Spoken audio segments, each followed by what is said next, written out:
Hello and welcome to ICF Minnesota's Meet the Coach. Meet the Coach is a monthly interview feature that is a benefit of being a member of ICF Minnesota. Welcome to this video. My name is Jenn Espinosa-Goswami. I'm the communications chair for ICF Minnesota, and I get to be the lucky person to interview our next coach that we'll be introducing you to. Yengyee Lor, welcome to Meet the Coach. Thank you. Thank you, Jen, for having me. Thank you, ICF Minnesota, for this spotlight. I'm really grateful, excited to be here. Awesome. We're so excited to learn more about your coaching and the work that you bring to the world and to Minnesota in particular. Now, if this is your first time watching Meet the Coach, this is something we offer every month. If you are a current member of ICF Minnesota and wish to be featured, check the show notes below this video and you can connect directly with me to be the next person interviewed. But I would love to share more about Yengyee Lor with you here. Actually, you don't know this, but she and I met before she even moved to Minnesota. She came here from another state and we met through a conference in Las Vegas. So it was really exciting for me to see that she wanted to be interviewed. But let me give her a proper introduction here. Yengyee Lor is a purpose-driven coach who has dedicated her life to helping others through her expertise in psychology, counseling, and social work. As the founder, president, and CEO of Faithful Consulting, she has made a significant impact in the field of organizational psychology and has garnered recognition for her exceptional leadership and coaching skills. She actually won International Association of Women's Coach of the Year, which is where I met her. Yengyee's educational background, extensive work experience, and numerous accolades are a testament to her passion for making a positive difference in people's lives. If you're curious about her educational background, she is currently a doctoral student working on her dissertation for a PhD in industrial organizational psychology. She has completed her master's in counseling and has a bachelor's in social work. Welcome. Thank you. I was curious about your background because you have a rich background and experience in counseling and therapy. Tell me a little bit about what brought you to coaching. Yes. So when I was going through my PhD course at the time, IO has a couple tracks. One of the tracks is a consulting track. One is a researcher, so you could be a professor. And then, so those are the two main tracks I can remember from the time I went to school.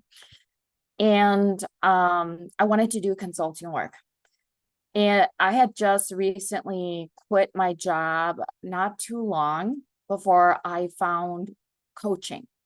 So I quit my job at the end of December, the last day of December. December of 2013. I was going through just my career at the time. I was a social work supervisor working in government, and I was just not fulfilled. I didn't know who Yengyee was anymore. I thought I was on this trajectory and this path of like, hey, I'm doing the work. I want to help people. And I realized that yes, I love the work and I love helping people. But in terms of within the organization, that's where the IO comes from, is in the organization, I was seeing people leave workplaces faster than us helping those clients. And so that over time, so I've been in social work career for then long over 15 years because I started in college doing social work. I was just burnt out. I was burnt out. And I quit my job. I was trying to figure out what am I going to do? And there happens to be this flyer from the UW-Madison. UW-Madison program. They just started a couple of cohorts. I'm the third cohort in their program, but they had already had a couple of cohorts go before. But I saw this coaching program. I was reading it and it sounds like what I've always been doing, but the focus was very different. Like therapy. I was very therapy, intensive at home therapy, family counseling, really, whatever, you name it.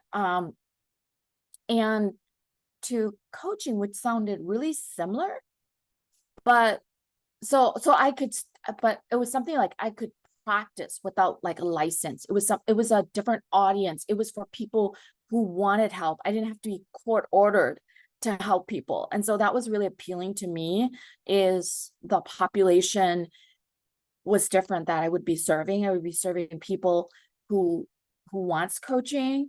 I would be taking a different approach. I wouldn't have to have my clinical license, all those things. And I was also doing my PhD at the time, and this is 8 years ago. At the time,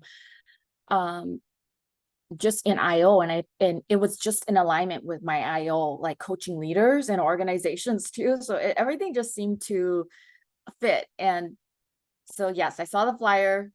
Long story short, saw the flyer, was like, I want to do this, but I just had no employment at the time. And I was a stay-at-home mom with my 2 kids. My baby was the reason I decided, hey, I'm just going to stay home and be mom for a little bit and figure myself out while I take care of my son. And so I was like, I don't think I can afford this. And July, like literally the last day, the night before it closed registration, I was like, I'm just going to put it in, because I found it again. Found that flyer because we had downsized in our home and everything like that, so I could stay home. I saw the flyer again. I'm like, this is a 10 grand program. I don't know if I can swing this. And then I was talking to now my ex-husband, but my husband at the time, he said, could we make this work somehow? Like, we could just make this work. We already downsized. Wonder if this would work. I just put it in, and I got rejected. I got rejected. So long story short, I got rejected. They're like, nope, we're full. We only accept 20 participants. You will make it 21. So you're on the waiting list. If someone comes off, you will get to. Well, they decided to accept me. A week or so later, the leadership must have discussed and said, hey, we're going to have 21 participants. We'll just do 21. And they accepted me. So that's how I came into coaching. And I feel like divinely came into coaching. So sorry, that was a long answer to coming to coaching. Well, it's interesting to hear the progression of events that happen that led to that. And like you mentioned, I think there perhaps was some intervention going on there, because the flyer showed up again and you're like, well, this, and then you were not accepted. You're like, well, I guess it's not going to happen. And then suddenly you were, I mean, things just kind of came together the way they needed to come together for you, it seems. Yes. Yeah. So sometimes I like to say coaching picked me. Yes, I might have like saw the flyer, but I think coaching picked me. And I love you it. could be right. And it's funny too, because I remember the first time I learned about coaching, it was a program at my graduate program, but they talked about the difference between coaching and consulting. And like you, I had some early interest in consulting. I'm like, that's for me. I want to do the thing, tell people what to do, and head on out. They can do whatever they want with it, but I don't have to like help them implement it. And so I was attracted to that. And then I decided, oh, coaching is actually the right way to go, because there's agency, there's ownership, there's accountability, there's different things going on in coaching. And I know you started in therapy, which, as you mentioned, is a totally different world. What were some of the biggest surprises or differences you noted between your earlier work in social work and therapy and coaching? Well, I think it's a population.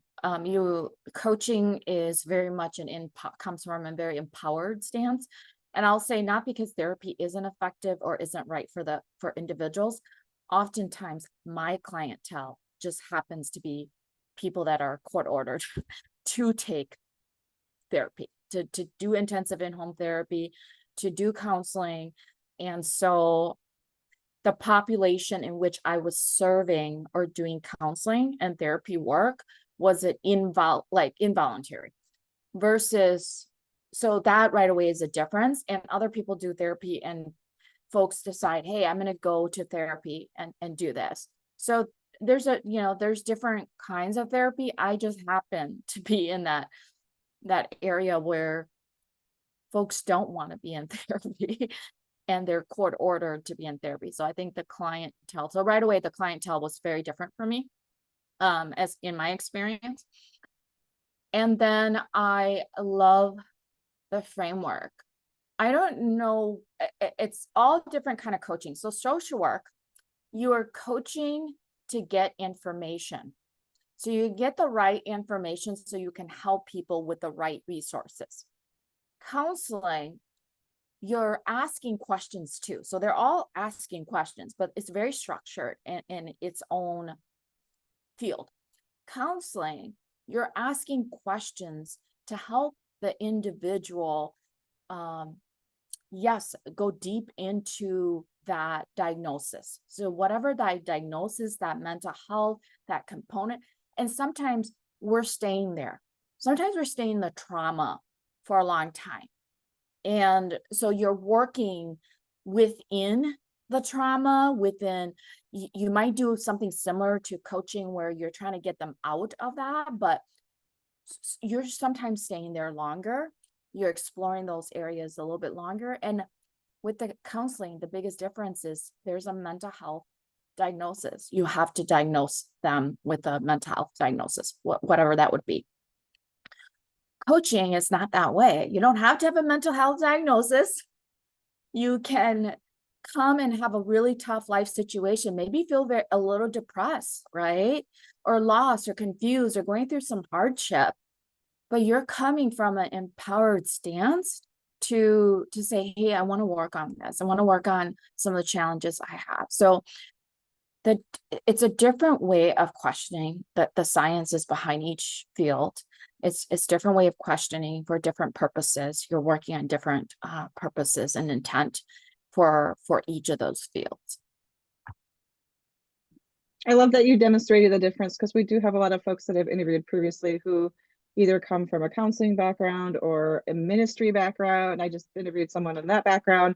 So there's different flavors, as you mentioned. There's a different structure. There's a different way you ask questions. There's a different intent behind what your client will leave from that relationship. So talking a little bit more about, working with clients who want to work with you as a coach, who are the types of clients you work with currently? Tell us a little bit more about how you work with people.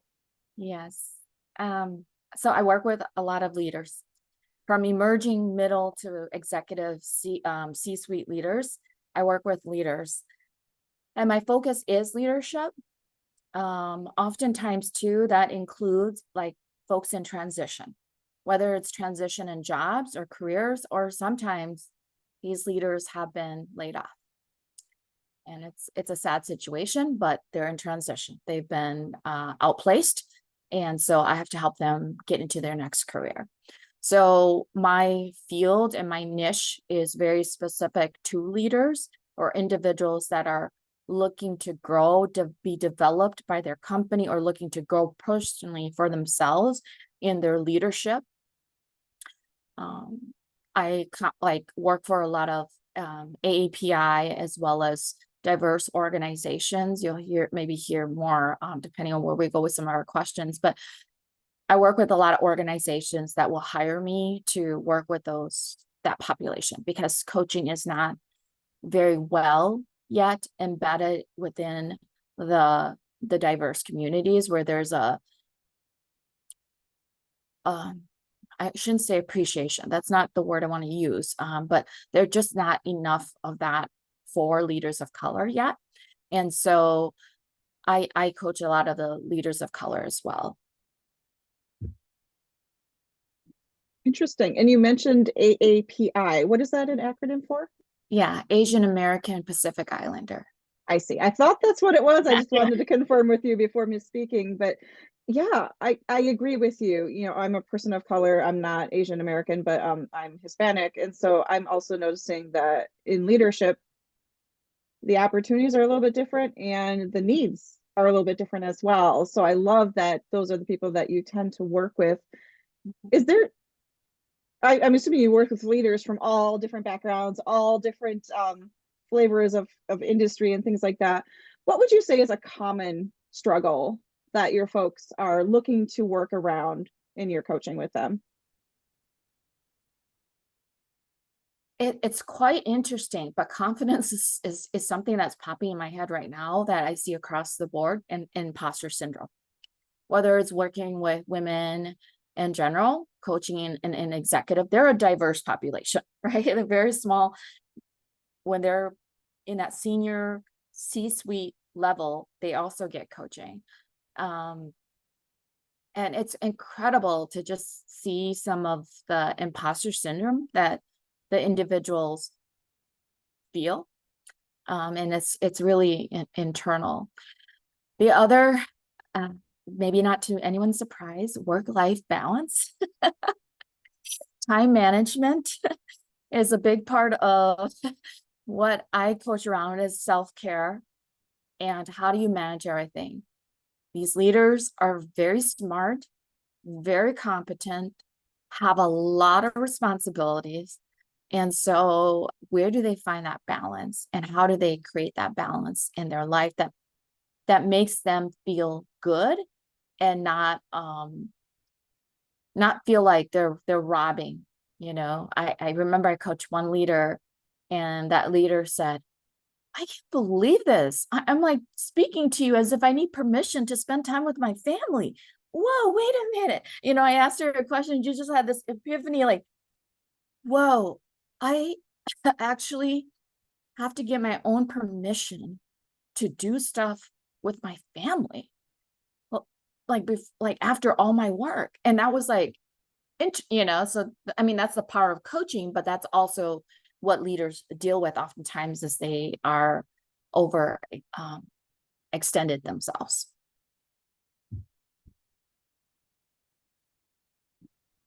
Work-life balance. I'm not surprised by imposter syndrome either. You know, being a speaker, I hear about calls for topics on imposter syndrome all the time. I'm sure you do as well, because you do quite a bit of speaking yourself. Self-care and work-life balance, it's really interesting how I think we have this perception that leaders, once they reach a certain level of an organization or an association, that they should have everything figured out, right? They should have figured everything out by now. They got their ducks in a row. They have their confidence, which is how they got to that role. But the truth is a little more deep than that, isn't it? It's just not really what most of us see on the outside is not necessarily what's being felt on the inside. So I love that you get to support them in that way, and that they are out there asking for help, because not everyone knows to ask for help. So that's awesome that that's the way you support. Do you work mostly privately with folks in group programs? What does that look like? So I subcontract with LEAP, one of the organizations. There's other organizations as well, but you all probably heard of some of those, like Better Up and some of those organizations, but I don't subcontract with them. So I subcontract specifically in spaces where I feel like they need a coach of color to really work with other leaders of color. And so that's my space. And what was the second part of the question? I'm also forgetting at the moment. Yeah. um, but yeah, different backgrounds. Whether you're privately with folks or in group situations, yes. Sounds like people bring you in as a resource on site kind of thing on an ongoing basis. Oh, yeah. So coaching is virtual for me. So I've coached people from Nike, Hewlett Packard. I coach people from Dell. I coach people from government agencies throughout the US. So coaching is one of those where I feel really fortunate. I can just be home and coach from anywhere. I have had a coaching gig for 9 months where I flew out to Cincinnati, coached their executive leaders there, Procter & Gamble, leaders from Procter & Gamble, leaders from Kroger, leaders from American Insurance. So all sorts of, you know, industry, for-profit, government to nonprofits as well. Okay, sounds like you kind of coach a little bit of everyone, and virtually mostly. Sometimes we'll travel if needed for the particular leaders you're working with, and it sounds like you're doing mostly one-to-one rather than a group program. Yes. Is that correct? Okay. Yes, I'm doing one-on-one coaching. Yep. Mm-hmm. Wonderful. Well, here's the place where we get to wax poetic about everything we love about coaching, because coaches love to talk about of coaching, right? The benefits of Yeah. coaching. So what do you love most about coaching others? Oh, I'm sure this is why every coach loves it, but I truly, truly love it because of what it can do for that person. Every single time I get a high, literally, like you talk about like the natural highs of the world. One is seeing beautiful places, right? The sun, just getting out there, fresh air, seeing trees. Like this coaching is that like automatic, like really so fulfilling, so full high that I get because of what it does for the other person. I think because we are always consistently exchanging energy as a coach and our clients, and just to be able to see that person have an epiphany, get so far in their careers, start businesses, thrive, like they're living their most amazing lives. And it connects back to my IO stuff of organizational psychology of how do we really have these folks really enjoy and love their career, their life, because they go on and be these amazing leaders that we need in this world. Be the civic leaders, be the community leaders, be the parents that they need to be, because they're thriving in that space that they're in. And so coaching, whenever I was just coaching one of my clients yesterday, and I love love very, very young, out in the person's career. It's within an insurance company, but just the aha, and like so young in the individual's career to have those epiphanies, and those where I feel like sometimes, like for me, I was compared to myself. I didn't figure some of this stuff out until my late 30s. And this young individual has just really, the beauty of that person is just unlocking and unfolding in front of you. And it's so amazing to see. And I get excited to see what kind of future she has, but what she creates around her. I love that. And I love how you compared it to the beauty of nature, right? It just steals your breath away. Yes, it And you're does. like, this is Yeah. awe-inspiring right here. And comparing that to how you feel during a coaching conversation where you're like, I wish I had figured this out at this age, that this person has already sought help for and is already ahead of whatever curve, they're trying to approach. So it is a humbling experience for sure, and a gift to be giving to others. I totally agree with that. It was beautiful the way you worded it as well. So I appreciate that about you. Yeah. So let's talk about coaching tools, books, podcasts. What helps you stay informed as a coach in terms of, I won't say cutting edge, but in terms of best supporting your clients? Take all the rich learning you can get. ICF Minnesota, ICF Wisconsin, ICF, right? Take the rich learning, take it from a credible source. I do like to decipher myself, because I have a lot of people I love that are also coaches, and no knack that on they're probably amazing and wonderful.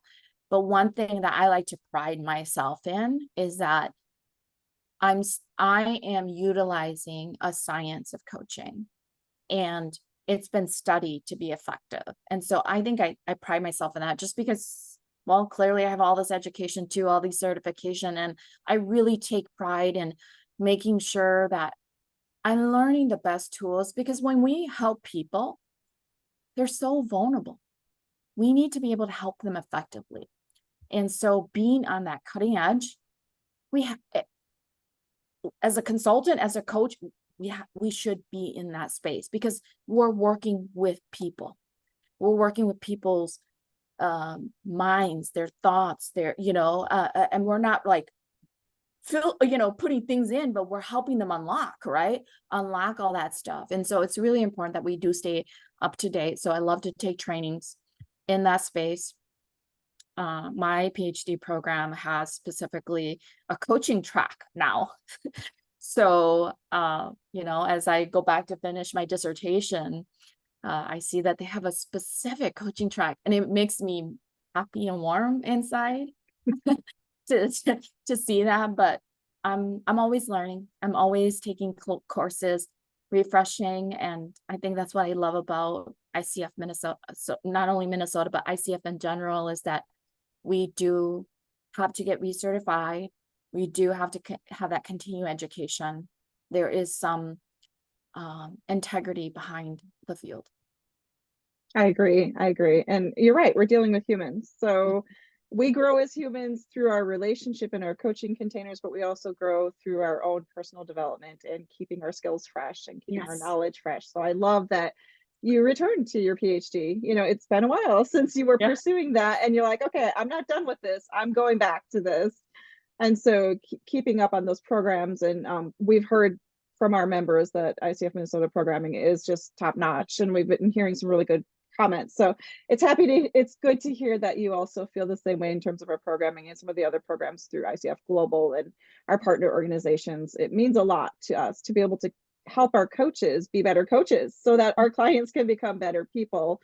So thank you for that. Is there a particular coach or role model that you follow that you would like us to know about? Maybe it's new to this person is new to us, or something you really enjoy them saying out in the marketplace? Oh, I'm kind of an ordinary, extraordinary coach kind of person, meaning that I feel like being around, whether it's you, Jen, but being around other coaches or being around, I love, and I have to do a shout out because I love these people so much. So Nicole Polito, she's well known in the industry. She's who I look up to. And so she might not have these fancy accolades, but she's phenomenal coach, phenomenal person, just paving the way for coaching. And of course, Ann Hauser, ICF Minnesota, Trisha, Deb, prior to her, ICF Minnesota, because I've been in leadership for a long time. I've been with ICF Wisconsin prior to coming here. And so I've been in leadership, and I know my Midwest leaders. And I am really super close with Minnesota and Wisconsin leaders. And so I do have to do a shout out to Nicole. I love Nicole, love Ann, Trisha, Deb, love Katie, who's now the current president. Like, love all my coaches that has been in ICF Wisconsin leadership. I feel like these are the people that when you say inspire you, they truly inspire me. They truly, it's through their action, it's through their being, it's through them really practicing the art of coaching and who they are. Like, being around this group, it's just, again, it's that soul feeling. I don't know how to explain it. It's like, these are my people, and that's where I get my energy from. That's where I get my inspiration from. That's where I keep going as a coach. Not necessarily sometimes reading these fancy books, which is all great. I love to read. I love to learn. And there's a lot of good authors in this field, but I feel like the best teachers are the ones already in my circle. I love that your heroes are the people walking alongside this journey with you, who've shown you some things within leadership. And I will link to some of the interviews I've done through Meet the Coach with Ann Hauser, with Trish Perry was previously interviewed by my predecessor. So I will definitely link to some of those videos if you want to watch and learn more about these folks who had such a huge impact on Yengyee, continue to have a huge impact in our coaching community here, especially within the Midwest. So thank you. And thank you, Nicole, who also received a huge shout out. We'll make sure to get your acknowledgement in there as well. So Yengyee, we are just about approaching the end of our interview here, but I want to make sure that folks know exactly how to connect with you. So what is the best way to connect with you if they want to have a conversation? Yes, they can email me, yengyee.lor@faithfulconsulting.com. they can connect with me on LinkedIn. I love to be on LinkedIn and sharing, whether it's wisdom or reading and going back to that learning and stuff. I love to learn different things, take different courses on LinkedIn as well, and stay connected that way. I'm on LinkedIn. I also have an Instagram and also a Facebook page, Faithful Consulting, that you can follow if you wish. I share like small little journeys, wins, some of the events that I am doing, things like that on there. My website, www.faithfulconsulting.com, can go to there and also be a subscriber for that. Awesome. And those of you who are listening in, make sure you give us a like and subscribe if you haven't yet subscribed, but you also can see all of the links that Yengyee just mentioned below this video. So check it out. Make sure you connect with her. She'll be happy to say hi back to you, and hopefully you can have a conversation. Now, this is my favorite part of every interview because, you know, we put ourselves out there publicly as coaches and share our marketing materials, but what about what's behind the scenes, like the things that we don't normally share about ourselves or maybe are more private? So if you could share 3 things that we don't currently know about you based on what you're putting out there on social media, what would those 3 things be? I'm gonna get a little bit emotional. I'm a mom.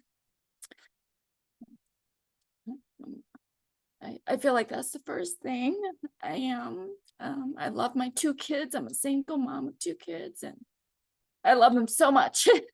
And I'm emotional because I'm also doing a dissertation, so it's brought me to Minnesota, where I have to be a resident here, and so I do miss my kids.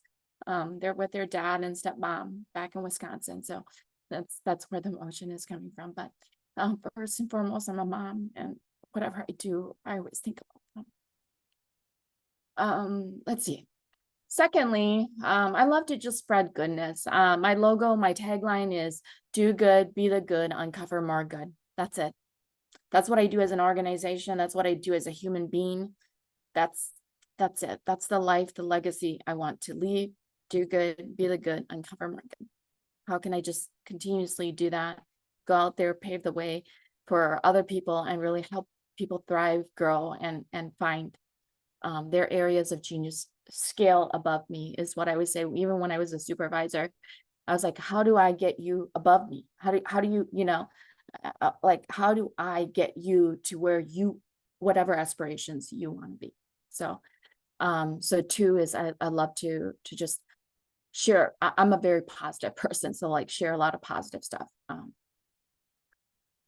Let's see. The third thing is I love hiking.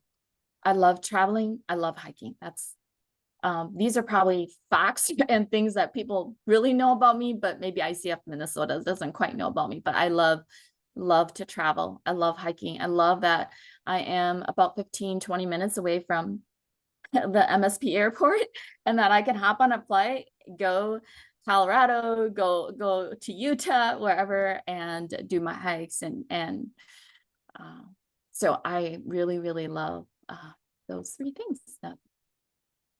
Beautiful. Thank you for sharing your heart. And it's perfectly okay to be emotional when you're talking about being a mom and your kids and how they are so important to you. Totally understand as a mom myself. And I love that you shared your do good, be good, and uncover the good, because what a great motto to live life by. And even better if you can do it while you're traveling and enjoying your right? Do you have a special place that you would really like to get to someday in terms of hiking? Is there a trail that you're really just waiting to get to? Yes. So in 2.5 weeks, I will be going to Banff National Park in Canada. I'm so jealous. I know I have all these trails, all these things marked. I mean, clearly I travel solo, so I got to be careful and be smart.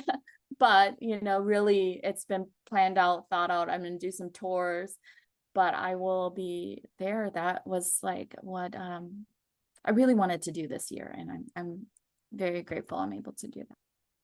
Oh, how exciting. I look forward to seeing the photos that you share, because you know we follow each other on social media. So I'm like, oh, I'm gonna like live vicariously through your photos. Yes. It'll be beautiful. It'll be wonderful, and you know, allow you to do more good, right? And to uncover more goodness in your life, even though you were very positive. there's always something else to find on the trail, right? Yes, yeah, absolutely. Awesome. Well, it's been my pleasure, Yengyee, to learn more about you, to learn more about the work that you do, what type of coaching you offer. And this is what Meet the Coach looks like. If you're watching this video, again, make sure you like us and subscribe. And if you are ready to be interviewed as an ICF Minnesota chapter member, we offer this to you. And if you don't feel comfortable on camera, I think Yengyee can say it's comfortable. It's a conversation. You can say whatever you would like to say, and I'm here to lift you up and support you. And everyone in our chapter is ready to learn more about the coaching work you do. The more we know, the more we can connect with you. So thank you so much, Yengyee, for telling us more about Faithful Consulting. It has been a pleasure, and I can't wait to hear more about what you do. Thank you. Thank you, Jen.